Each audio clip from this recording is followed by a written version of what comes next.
¿Qué tal, amigos, amigas, pueblo dominicano y mundo que nos sigues en las redes? Aquí se inicia su programa Palabra a Tiempo, dándole las gracias a Dios por permitirnos una vez más estar aquí frente a estas cámaras y a ustedes estar frente a sus televisores. Recordando que el lema por el cual lleva el nombre este programa Palabra a Tiempo se encuentra en Proverbios capítulo 15 versículo 23, que dice: la palabra a su tiempo, cuán buena es. O sea que si queremos que de nuestros labios salgan palabras buenas, palabras edificantes, palabras de bien, palabras que vayan a construir y no a destruir, debemos decirlas según la enseñanza de ese texto a tiempo. Y hoy precisamente tenemos dos grandes invitados de grandes ligas que mi compañero el coronel Bismar Hernández va a honrarse con presentarlos. Y de inmediato, coronel, tome la palabra. Buenas noches, ingeniero. Bueno, para mí es un placer, amado público, encontrarme acompañado de dos grandes amigos, dos grandes ligas, pesos pesados de ambas materias que queremos tratar, que estamos introduciendo en el gusto del público desde la semana pasada: la seguridad como ciencia y la geopolítica. Y por eso hemos invitado a don Elpidio Báez, diputado, amigo, catedrático, estudioso, y al embajador Luis González, mi maestro también, un gran amigo, un investigador de grandes temas, ambos de interés nacional. Estamos aquí no solamente para analizar, sino, como es costumbre de Palabra a Tiempo, ofrecer soluciones cuando surgen los grandes problemas nacionales. Señores, buenas noches. Bueno, gracias por la invitación. Muchas gracias, ingeniero, muchas gracias, coronel. Saludo de manera muy afable al embajador y estamos a su plena disposición. No, igualmente, para mí es un honor la invitación, ingeniero, hermano Bismar Hernández, y Elpidio, es un hombre que ha aportado y sigue aportando a la República Dominicana. Para mí es un honor compartir este espacio con usted. Este programa tiene un matiz de orientación y educación. Tratamos de ser educativos, de llevar información, no solamente información, sino orientación hacia nuestros amables amigos y amigas televidentes.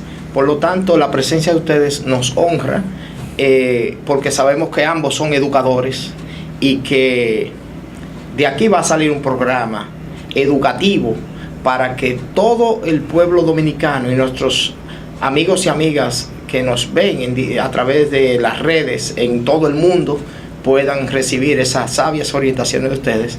Así es que, coronel. Su Excelencia, comience, por favor, hablándonos un poco del concepto de geopolítica, un poco de historia, cómo se ha desarrollado de una ciencia teórica, ¿verdad?, a toda una serie de conocimientos prácticos que ayudan a resolver los grandes problemas de las cuestiones internacionales. Aprovecho también para decir que me sentí muy honrado de una invitación que hace ya un tiempo me hizo el embajador para lanzar el Centro de Estudios de Asuntos Internacionales, el Centro de Análisis y Estudio de Asuntos Internacionales, el CAIEI, que está funcionando precisamente con todos estos temas. Así es, la Universidad del Caribe fue una iniciativa del rector, del joven rector de la Universidad del Caribe, José Alejandro Ibar Martín, y el CAIEI ahora mismo lo dirige la doctora Aura Celeste Fernández, porque nosotros, por las distintas ocupaciones,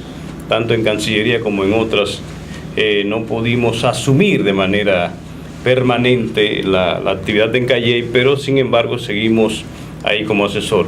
El tema de la geopolítica, yo creo que es un tema que uno viene de la geopolítica clásica y la neogeopolítica, la nueva geopolítica. Hay autores franceses que plantean la era de una nueva geopolítica que hay que estudiar, pero la clásica, ustedes saben muy bien que viene de los alemanes, son diríamos los maestros de la llamada geopolítica clásica, del Lebensraum, del espacio vital, del expansionismo, de ver desde desde la geografía y la política y los recursos. Esa es la relación, sobre todo, más importante en el mundo de hoy, que yo creo que es lo que interesa más a los seguidores de Palabras, precisamente palabras a tiempo, como dice en un documento que yo recomiendo leer, y yo sé que ustedes conocen, los 4 acuerdos. El primero de ellos es ser impecable con tus palabras.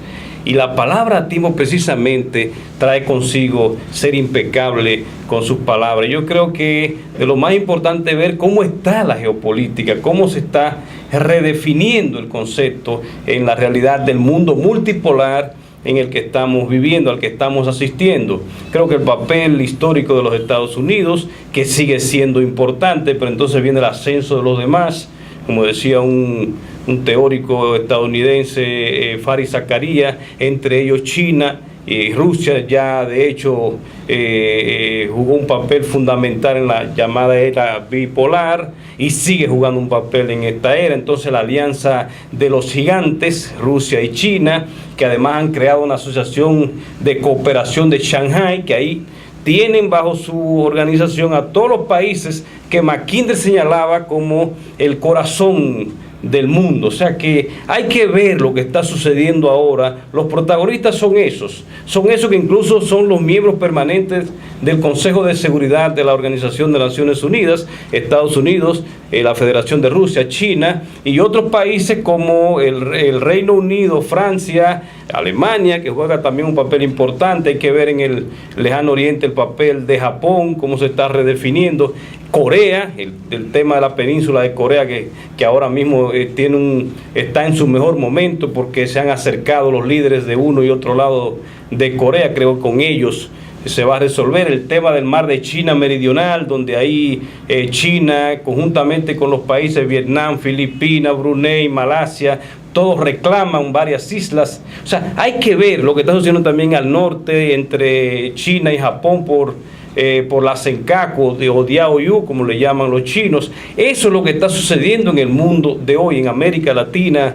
Estamos viendo que el tradicional patio trasero de los Estados Unidos, ahora China tiene una presencia importantísima, donde países de los primeros ya tienen como principal socio a China, y la presencia del presidente de China, Xi Jinping, va ahora a Panamá, ha estado su presencia en Argentina por el G20. O sea, eso es, en síntesis, coronel, ingeniero, hermano Elpidio Báez, lo que yo entiendo, que usted que me está siguiendo en Palabras a Tiempo, pues creo que es, en síntesis, la geopolítica en el momento de hoy. Brillante, brillante, no esperábamos menos, ¿verdad? Del maestro. Yo quisiera que don Elpidio entonces nos dé unas pinceladas introductorias de ese amplio término, de ese concepto tan flexible, tan adaptable, que es la seguridad. Sí, justamente la seguridad es uno de los temas que más preocupa al mundo de hoy, ¿verdad? Ya no solo la seguridad global, ¿verdad? Con todo el tema de las guerras, todo el tema, terrorismo, esas cosas. Sí, de las bombas atómicas, todo el tema de cómo la inteligencia artificial pudiera ser un detonante de la tercera guerra, debido justamente a que ya son las máquinas las que pueden tomar unas decisiones que se le habían reservado a los grandes líderes de la potencia mundial. Está todo el tema de la ciberseguridad, ¿verdad?, que justamente tiene que ver mucho con el desarrollo exponencial de lo que es la tecnología aplicada al concepto de la seguridad. Pero, abriendo un poco el abanico de la seguridad, tenemos un problema de seguridad alimentaria, que es un problema muy serio. Tenemos un tema de seguridad medioambiental, que es otro problema sumamente grave, lo que está aconteciendo en el mundo.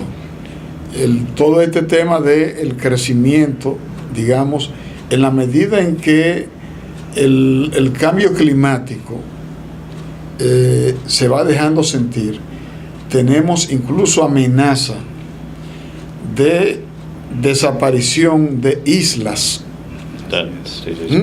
Y nosotros somos una isla debido al crecimiento del nivel de las aguas. Pero también tenemos problemas que hay lugares donde antes nevaba y ya ha dejado de nevar. Y viceversa. Entonces, el cambio climático nos coloca ante un problema muy serio. Por ejemplo, ante la posibilidad de que comience a desaparecer el agua potable. Aquí se ha dicho que la desaparición de agua potable en grandes territorios del mundo puede convertirse en motivo para la Gran Guerra. Ya no el petróleo. Sí, la guerra del siglo XXI por agua. Por agua. Fíjense que las grandes compañías embotelladoras se están desplazando de las bebidas tradicionales gaseosas a vender agua, a embotellar agua. Es más rentable. Sí, es más rentable. Pero es un problema. Hacer del agua un negocio. Claro.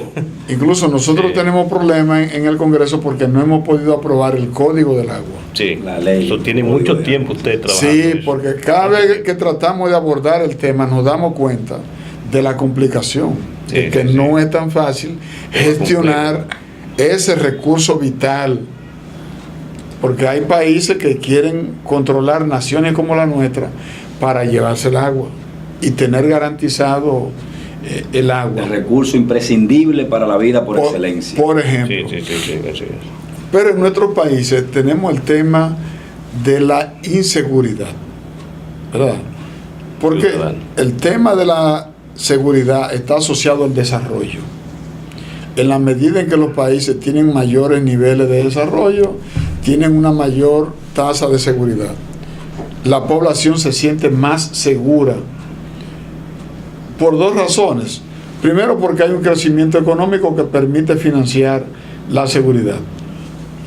Y segundo, porque se invierte en seguridad. Ellos pagan la seguridad que tienen, cosa que no sucede con nosotros. En los países latinoamericanos tenemos elevadas tasas de inseguridad, homicidios, asaltos, robos, atracos. Hay países en donde no importa que tú seas periodista, el caso de México, no importa que tú seas político, no importa que tú seas funcionario, te matan como si nada. México es el país con el mayor número de fosas comunes. Sí. Muchas de ellas que ni siquiera... Oye, qué récord. Es un triste y lamentable récord. Por ejemplo, asociado al tema de la seguridad. Entonces, nosotros tenemos que seguir apostando al desarrollo como país y tenemos que invertir lo necesario en la seguridad. ¿Por qué estamos avanzando gradualmente en educación? Porque estamos invirtiendo en educación. Así es.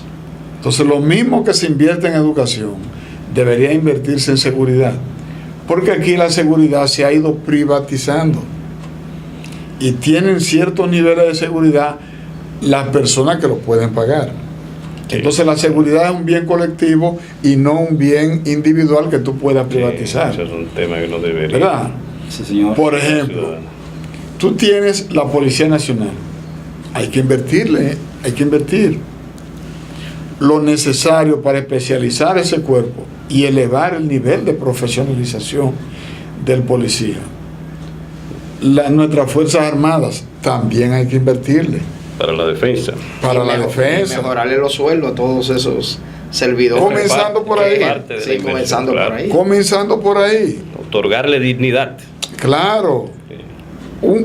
Tú no puedes tener una persona con un alto entrenamiento porque este no es cualquier trabajo. Y riesgos. Y arriesgando su... Justamente por eso, el que se dedica a garantizarle la seguridad a los ciudadanos y a cuidarle su patrimonio, no es una persona común y corriente. Es una persona con un entrenamiento prolongado, con una conducta que debe de cuidar y con una estabilidad psíquica y emocional para evitar los desbordamientos. Entonces, el Estado tiene necesariamente que destinar los recursos necesarios, capacitar a esta persona y rodearlo a él o a ella y a su familia, como usted dijo, Coronel Bismar, de toda la dignidad para que ellos puedan ejercer con eficiencia y eficacia la gran tarea que la sociedad le ha encomendado de la protección de cada integrante de la sociedad. Excelente, excelente. No esperábamos menos de nuestro diputado Elpidio Báez con relación a esta introducción de lo que es la seguridad, pero ahora tenemos que ir a una pausa comercial. Cuando regresemos continuaremos con este interesantísimo conversatorio en este su programa Palabra a Tiempo. Mientras tanto, no se mueva de frente a su televisor, que en breve retornamos.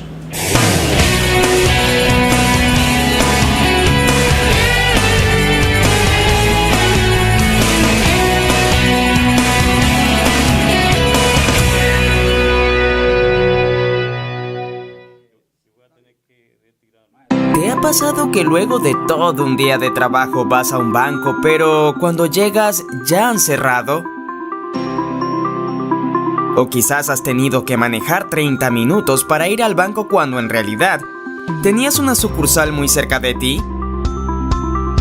Ya no más. En bancos.do puedes encontrar todas las sucursales de todos los bancos en República Dominicana. Encontrarás sus horarios, teléfonos, correos y hasta un mapa de su ubicación exacta.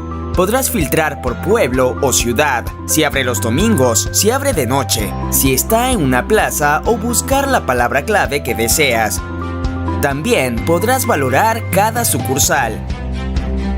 Puedes entrar desde cualquier dispositivo que tengas. ¿Qué esperas? Entra a bancos.do.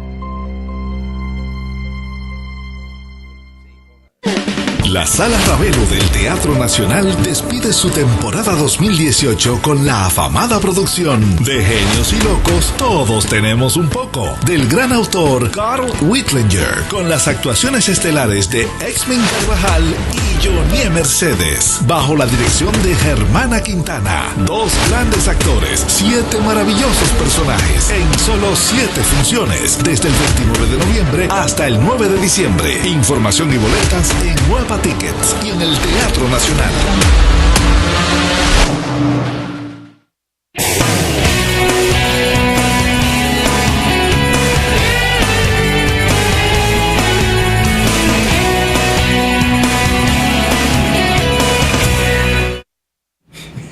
Sí, mi querido público, precisamente decíamos fuera de cámara que me siento compelido a continuar con el interesantísimo análisis que hacía nuestro gran amigo, el diputado Elpidio Báez, porque con la calidad del público que nos sigue y por cómo interactúan en las redes, ingenieros, son gente, nuestra gente es gente despierta.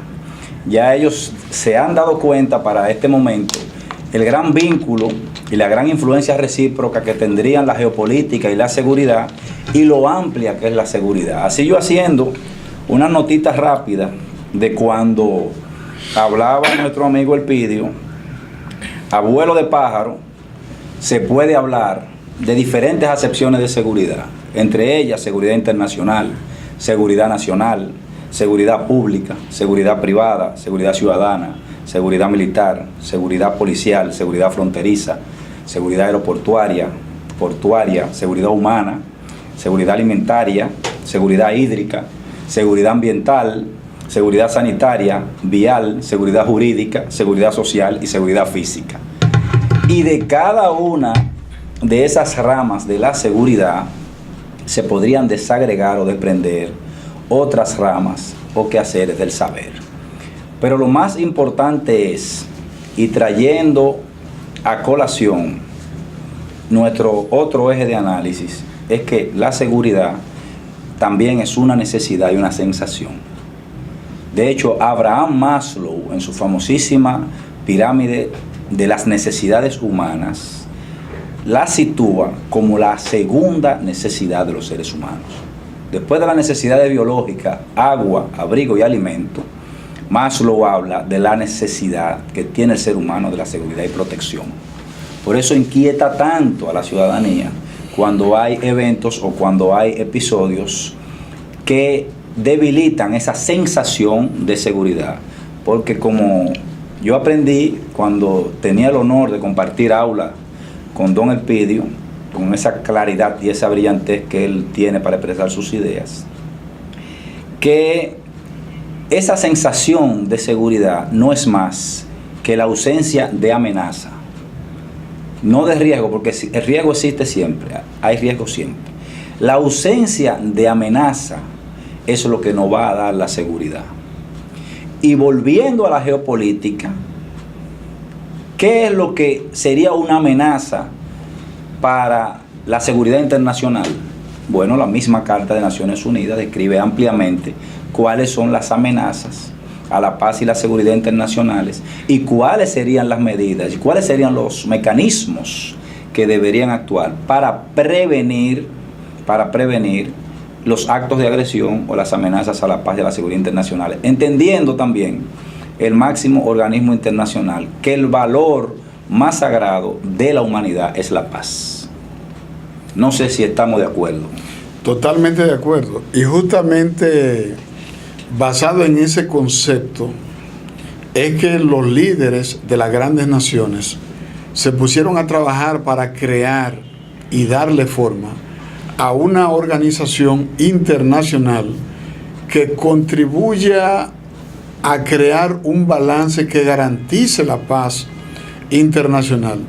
Y justamente la mayor organización que se ha creado en el mundo es el fruto de dos mortíferas guerras mundiales. La Primera Guerra Mundial, donde se formó la Sociedad de Naciones, y la Segunda Guerra Mundial, donde ya tomó forma lo que es Naciones Unidas. Nace la Carta de Naciones Unidas, nace lo que es Naciones Unidas como tal, y se crea un órgano donde se distribuyen los asientos, los vencedores, ¿verdad? En el caso de la Segunda Guerra Mundial, estamos hablando de Estados Unidos, estamos hablando de Rusia, Reino Unido, Francia y China. Los cinco grandes. Pero China no entró en ese momento. Entró Taiwán. Entró Taiwán, que es una provincia, así lo tipifica China Popular, una provincia de China. Pero por conveniencia del gran armador, Estados Unidos, entonces entra Taiwán y dejan a China. En ese momento. Y luego, ya hablaríamos de ese tema, Estados Unidos se da cuenta que tiene que hacer un acuerdo con China Popular. Entonces entra China Popular y sacan a Taiwán. Por eso yo no entiendo por qué critican a la República Dominicana cuando hace el acuerdo diplomático, ¿verdad? Cuando establece relaciones diplomáticas formales con China. En un ejercicio de sana soberanía. De sana soberanía. En la búsqueda de sus mejores intereses. Como debe ser, porque ya las grandes naciones habían tomado esa decisión luego de poner en una balanza qué pesa más en el orden político, económico y social. ¿Pesa más Taiwán o pesa más China Popular? Obviamente que China. Y entonces además, el desarrollo económico y político que ha tenido China en los últimos años es extraordinario. Yo recibí un mensajito. ¿Cómo se ve el crecimiento económico desde el año 80 hasta la fecha de China? Y desplazó a Francia, a Alemania, a Rusia, a la mayoría de esos países que estaban, él estaba muy lejos económicamente, y hoy está solamente detrás de Estados Unidos. Sí, justamente porque China creció durante 10 años en un porcentaje igual o superior al 10% del PIB. Eso es mucho. Una sola economía en el mundo ha logrado esto. Tener un crecimiento sostenido pero ese crecimiento dinamizó la economía mundial. Así es. Sí. Porque para mantener ese nivel de creación de clase media, lo que más consume en el mundo es la clase media. La clase pobre no consume tanto porque no tiene capacidad para demandar bienes y servicios. Esa es otra arista. Porque La clase alta, como es minoría, tampoco tiene esa capacidad, aunque tenga los recursos. Aunque compre caro, gasta menos. Gasta menos. Pero la clase media tiene una demanda en expansión permanente. También en China la riqueza es distribuida más horizontalmente entre todos los habitantes. Incluso se habla de que hay unos 100.000 nuevos millonarios en China. Sí, justamente porque el Estado chino, aunque preserva el control político que está concentrado en el partido y en el ejército, sin embargo ha promovido una economía de mercado controlada. Es decir, impulsa el desarrollo, se generan nuevas plazas, se generan nuevas empresas, se permite el enriquecimiento legítimo, legal, sin que estos ricos atenten contra el sistema político, porque son dos situaciones distintas, que no sucedió con Rusia. ¿Qué sucedió con Rusia? Sencillamente se perdió el control político y entonces se abrió la sociedad y entonces el partido perdió el control y perdió el territorio, se desintegró la Unión Soviética. Y entonces China, para evitar lo que sucedió en la Unión Soviética, lo que hizo fue concentrar el poder político y militar en unos cuadros, pero dejó abierta la economía para que tuviera un crecimiento, porque China, al igual que Rusia, tiene sus problemas regionales. Demasiado grande.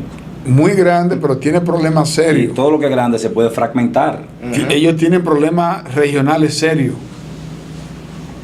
Pero este tema no sale debido a que China por mucho tiempo se aisló del mundo y a que por mucho tiempo nadie sabía nada de China. Sí. Ahora es con los medios de comunicación que comienzan a filtrar cosas y a fluir cosas.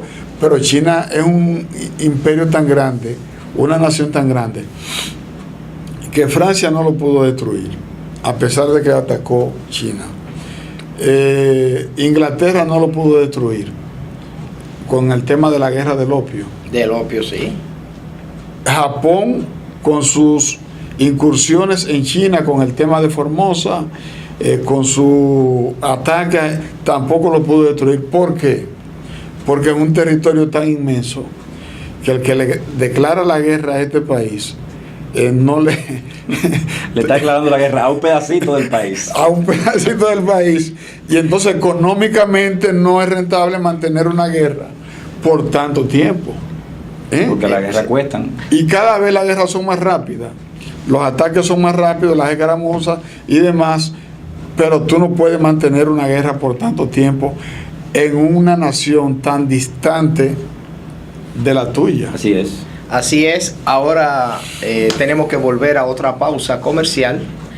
Mientras tanto, ustedes, amigos y amigas televidentes, no se muevan de frente a su televisor, que en breve retornamos a su programa Palabra a Tiempo.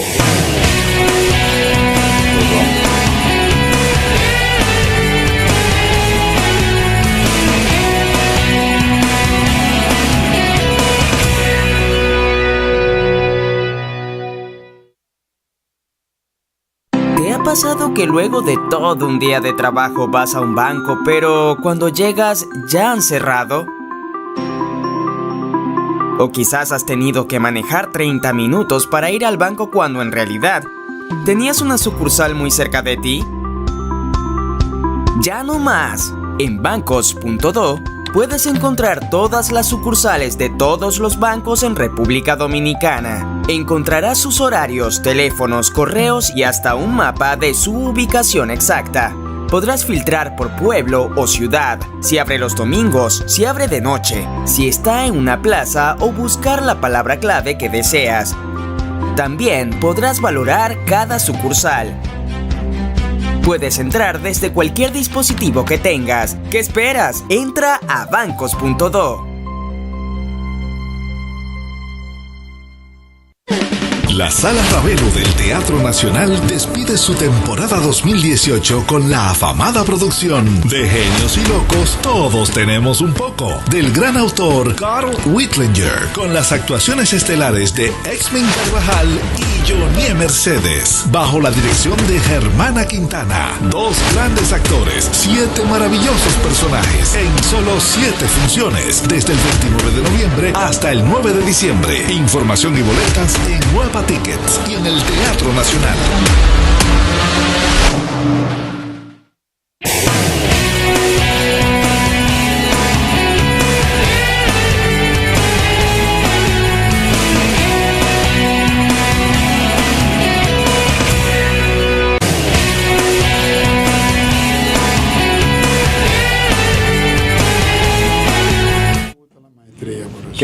Qué bien que podemos contar con expertos de la talla del embajador González y del diputado Elpidio Báez, y me veo inclinado ahora a analizar un poco, para que me ayude el ingeniero y me ayude don Elpidio, porque también en los ámbitos académicos se está debatiendo el tema de la entrada de República Dominicana al Consejo de Seguridad, a ocupar por primera vez en la historia un logro diplomático, un hito interesante en la historia diplomática nacional, historia de las relaciones internacionales. Y la comunidad académica, mis estudiantes de relaciones internacionales, de derecho, me preguntan qué implica, qué es el Consejo de Seguridad, cómo funciona. Me imagino que algunos de nuestros televidentes ya están preguntándose también geopolítica, seguridad nacional, seguridad internacional, seguridad regional. Bueno, pues ese organismo tan poderoso, creado en el 1945, que ya don Elpidio magistralmente nos hizo un poco de historia de su creación, de la firma de la Carta de las Naciones Unidas. La misma Carta, entonces, tiene para fines de preservar la seguridad internacional, y así mismo lo dice literalmente, para preservar, porque es el primer propósito de las Naciones Unidas, preservar la paz y la seguridad internacionales. Crea un órgano, de sus 6 principales, crea un órgano que se llama el Consejo de Seguridad. El órgano superior de las Naciones Unidas es la Asamblea General, que está compuesta por todos los países miembros, pero el órgano que toma las decisiones pesadas, vamos a decir, delicadas, en lo que estamos tratando aquí, en materia de política internacional, en materia de geopolítica, en materia de paz y seguridad, es el Consejo de Seguridad, que está compuesto por 15 miembros. 5 permanentes, que son esos países triunfadores de la Segunda Guerra Mundial, excepto por el cambio que se dio de Taiwán por China, como explicó don Elpidio, y 10 miembros no permanentes. Las decisiones del Consejo de Seguridad se toman por mayoría de 9, siempre y cuando no haya un veto de los 5 miembros permanentes.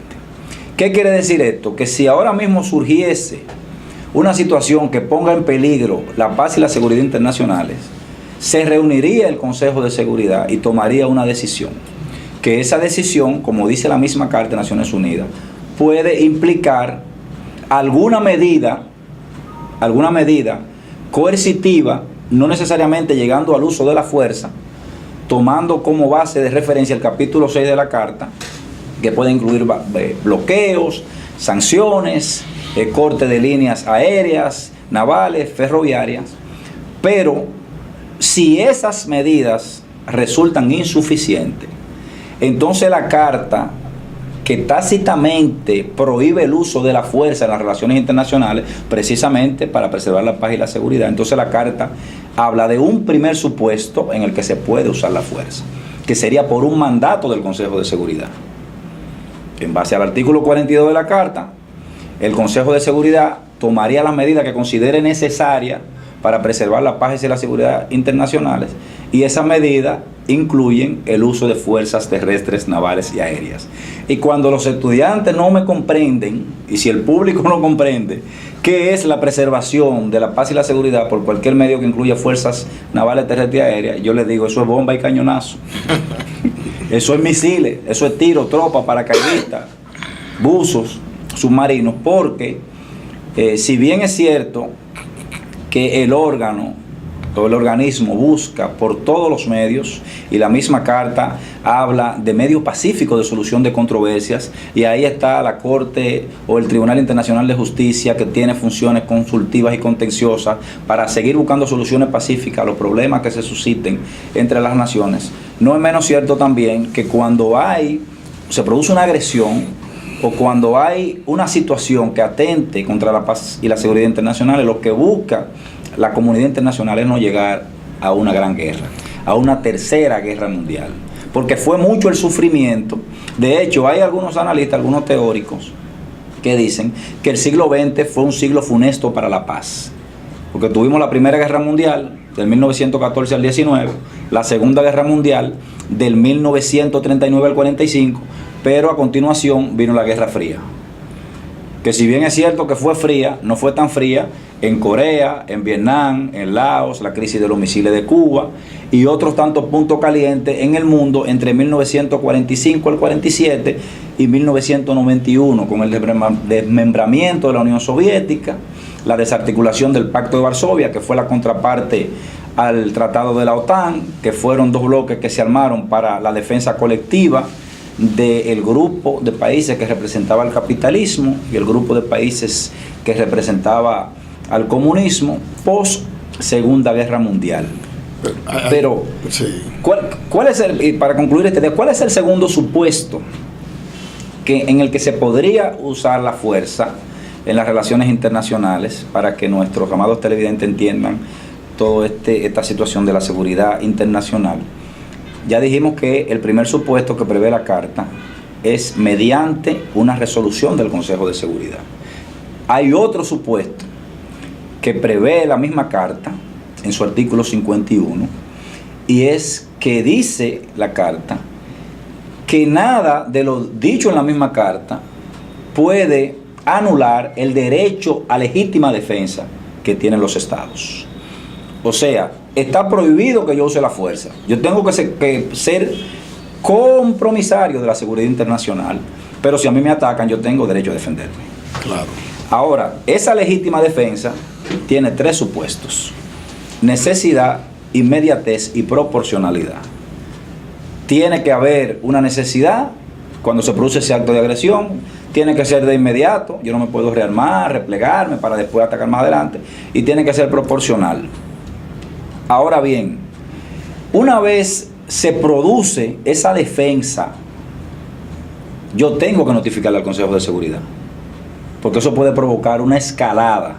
Y el Consejo de Seguridad entonces se va a agarrar del capítulo 7 y va a tomar la medida que considere necesaria. Generalmente va a organizar una operación de paz. Va a organizar una operación de paz.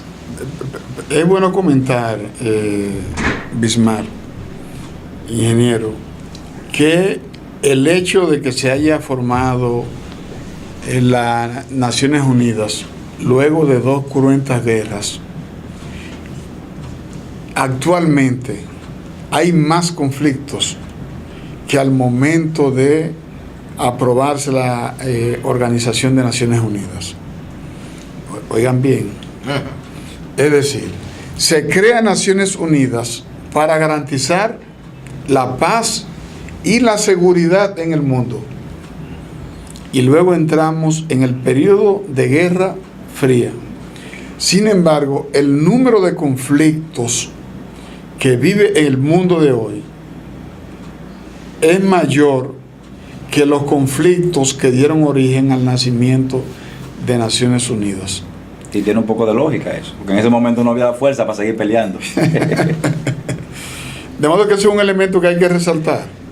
Es decir, se crea Naciones Unidas, se crean los organismos regionales, Organización de Estados Americanos, se crea la Unión Europea, se crea un organismo regional en África. La Unión Africana. La Unión Africana. Se crea un organismo regional en Asia. La Asociación de los Países de Asia, la ASEAN.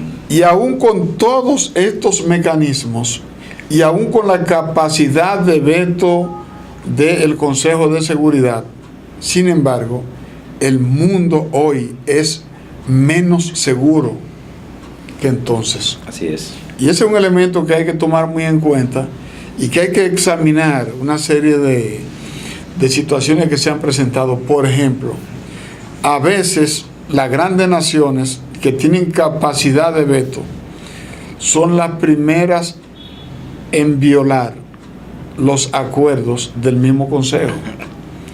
Por ejemplo, eso es así. Por ejemplo, el caso de Estados Unidos con Irak y lo que está aconteciendo en relación con Irán actualmente. ¿Qué pasa con Irak? Se busca la excusa de que se están fabricando armas químicas, ¿verdad? Se da un plazo para la investigación. Los científicos enviados por Naciones Unidas van a Irak, hacen la inspección, no encuentran las armas químicas, pero se ordena un ataque. Por las armas químicas que no aparecieron. Y se ordena una invasión. Y se destruye. Ese país está destruido. Lamentable. Ese país está destruido. Solo hay que ver las imágenes. Lo que pasa es que hay algunos teóricos con el Pidio que dicen que el ataque comenzó antes de la resolución y que la resolución tuvo que venir de emergencia para justificar el ataque. Sí, justamente, porque también está en la... Se desautoriza el organismo cuando la nación líder, la que tiene la capacidad de imponer, digamos, las decisiones para garantizar la paz y la seguridad en el mundo, esas naciones a conveniencia generan conflictos. Esos países están destruidos. Afganistán es un país destruido. Completamente. Irak es un país destruido. Irán está en la mirilla hace tiempo. Incluso el actual presidente norteamericano Donald Trump restableció unas sanciones, deshizo unos acuerdos y tiene a Irán en la mirilla, por ejemplo. Entonces, por esa misma dinámica, hoy es Siria un país destruido también. Siria, la famosa primavera árabe, que yo no sé qué tiene de primavera. Porque todas las naciones, bueno, allí está Libia, por ejemplo, que tenía una sociedad con un nivel de vida impresionante. ¿Dónde está Siria ahora? Libia. Libia, destruido. Así es. ¿Dónde está Egipto? Con todo el tema de la misma primavera árabe. Gaddafi, Hosni, por ejemplo, Mubarak. ¿Verdad? Entonces, esos países políticamente y socialmente han retrocedido enormemente. Ahora, ahí hubo una mano que movió esa cuna. Obviamente. ¿Por qué no ha caído Siria? Por la intervención de China, que es miembro del Consejo de Seguridad, y por la intervención de Rusia, que es aliado, miembro del Consejo de Seguridad. Ahora, ¿qué es lo que se ha dado en Oriente Medio, en Oriente Próximo? Todo el tema del enfrentamiento de los imperios, enfrentamiento que en el pasado se dio en el Caribe y en Latinoamérica. Aquí vino Holanda, Inglaterra, Francia, España, hasta los alemanes tuvieron incursiones en esta zona, buscando ¿qué cosa? Controlar el mundo, distribuirse el mundo. Por ejemplo, ¿cuáles son las pequeñas, cómo están distribuidas las pequeñas islas del Caribe?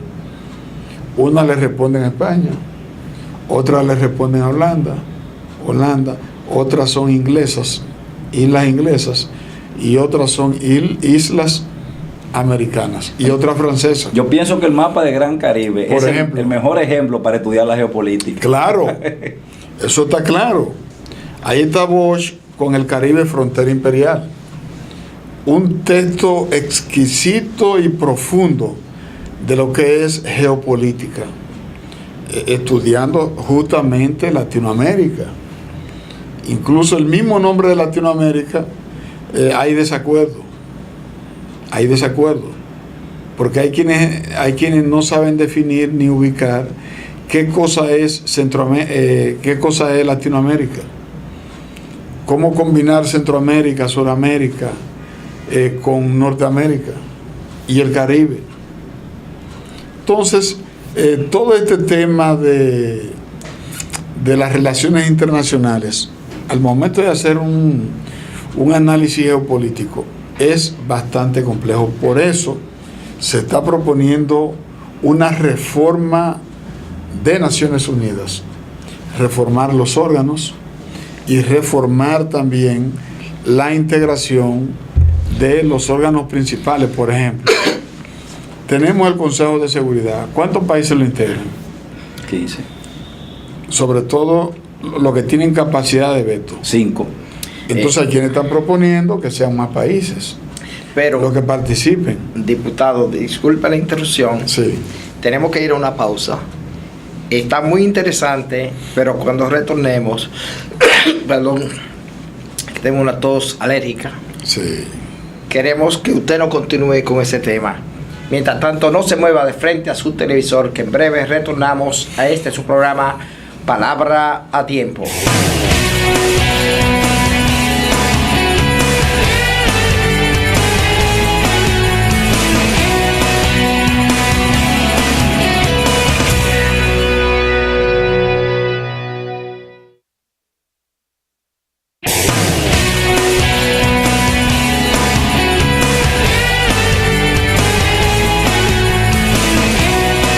¿Te ha pasado que luego de todo un día de trabajo vas a un banco, pero cuando llegas ya han cerrado?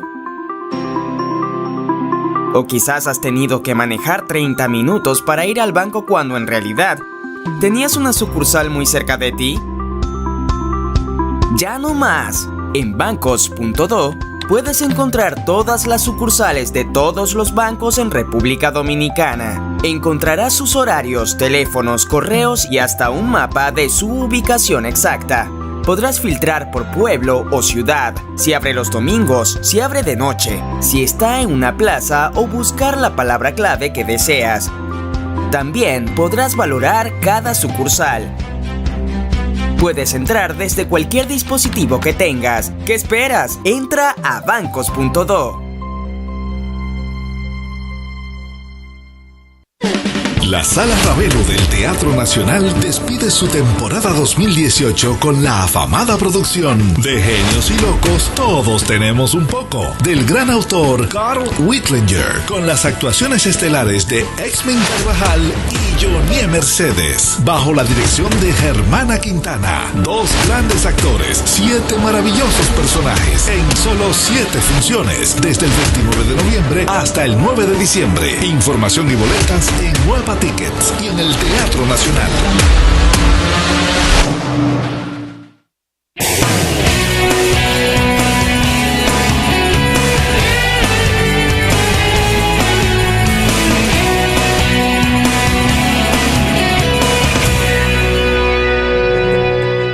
Queridos y amados televidentes, tenemos la exquisita visita de don Elpidio Báez. Queremos aprovecharlo al máximo.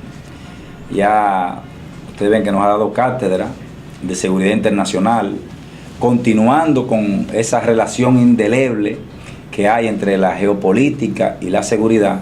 Pero yo quisiera, para aprovechar el tiempo, que hablemos un poquito de seguridad interna o nacional, que algunos teóricos dicen que ya no se puede hablar de seguridad nacional, como nos decía nuestro gran amigo de la Escuela de Copenhague, que hay que hablar de seguridad multidimensional, y sus dos niveles subalternos, que es la seguridad pública y la seguridad ciudadana. Pero yo quisiera que sea don Elpidio que nos explique, porque tiene bastante experiencia y conocimiento de todos estos temas. Sí, justamente al momento de conceptualizar sobre seguridad, hay escuelas que abrazan algunas teorías y abrazan algunos planteamientos. Incluso Naciones Unidas, al intervenir en este debate, decide quedarse con el concepto de seguridad humana, porque es lo más amplio, lo más abarcador, lo menos excluyente. Así es. ¿Verdad? Pero luego se habla de seguridad multidimensional, porque para poder garantizar la seguridad multidimensional hay que apelar a un enfoque plural. Medioambiental, político, Por ejemplo, económico, tecnológico. Así es. Pero salud, también se desprende lo que es seguridad ciudadana, digamos, dentro del concepto de seguridad interior, ¿verdad? Sí, señor. Los franceses no hablan de defensa, sino de seguridad nacional, porque la defensa ellos lo asumen como un componente De la seguridad nacional, de la nación, y lo ven así en su conjunto. Pero en el caso de la República Dominicana, nosotros manejamos más el concepto de seguridad pública como seguridad interior, pero bajamos un poquito más y hablamos de seguridad ciudadana, porque hemos desarrollado planes de seguridad ciudadana para tratar de contener la expansión de la inseguridad, de los hechos delictivos, los asaltos, los robos, el impacto de la narcoactividad, el narcotráfico, el microtráfico, el tema carcelario, el tratamiento de reinserción que deben recibir las personas privadas de libertad. Por ejemplo, toda la política que tiene que ver con los jóvenes en conflicto con la ley, que es un tema que usted trabaja bastante bien. Gracias. Ese es un componente de la seguridad ciudadana, ¿verdad?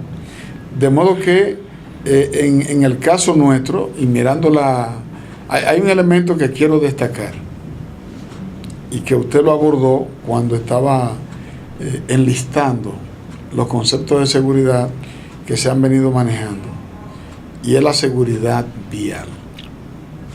Si usted ve el número de fallecidos, ¿verdad? Por violencia social y por actos delincuenciales, está por debajo de los muertos. En accidentes de tránsito. Sí, muy lamentable. Pero muy lejos. Muy lamentable. O sea, tenemos, aunque en los primeros 7 meses, enero, septiembre, se redujo un 10%, de acuerdo al reporte de Intran. Sin embargo, es un problema feo. No, y hay que educar mucho. Hay que educar mucho a la ciudadanía. Sí, anoche, sobre ese tema. Anoche, a mí se me prendió un bombillito y yo he comenzado a darle vuelta a una idea, a la idea de las fotomultas, vinculado con el tema de la seguridad vial. Un amigo mío fue a la Florida, su tía le prestó un vehículo y entonces él fue al lugar donde iba a ir y regresó. Días después la tía lo llama a él alarmado. Ya él había pasado sus vacaciones y estaba aquí de regreso en el país. Y la tía lo llama y le dice que le acaban de mandar una multa. ¿Qué pasó con él? Que se fue en rojo en un semáforo. No se juega. En los países desarrollados entonces, con eso no se juega. Le mandaron la multa a la casa. En México este sistema funciona. Por eso hablamos de fotomultas. Yo estuve en Ecuador cuando estábamos haciendo la ley del 911. Yo fui a Ecuador a conocer la experiencia del 911 de Ecuador, y allá funciona también el sistema de la vigilancia del espacio público a través de las cámaras, y ahí se imponen también lo que son las fotomultas. De modo que yo he comenzado a manejar este tema debido al récord que tenemos de ser uno de los países donde más muertes y lesionados. Sí, porque los lesionados... Porque ese es otro tema. Sí, los muertos son una variable, pero los lesionados son otra. No, y que los lesionados van entonces a ser personas discapacitadas en su mayoría, que van a depender de otros. Así es. Ya despidiendo... Estamos llegando, nos quedan 2 minutos del programa. Despidiendo, ingeniero, le tomo, don Elpidio, que siempre me sirve de inspiración.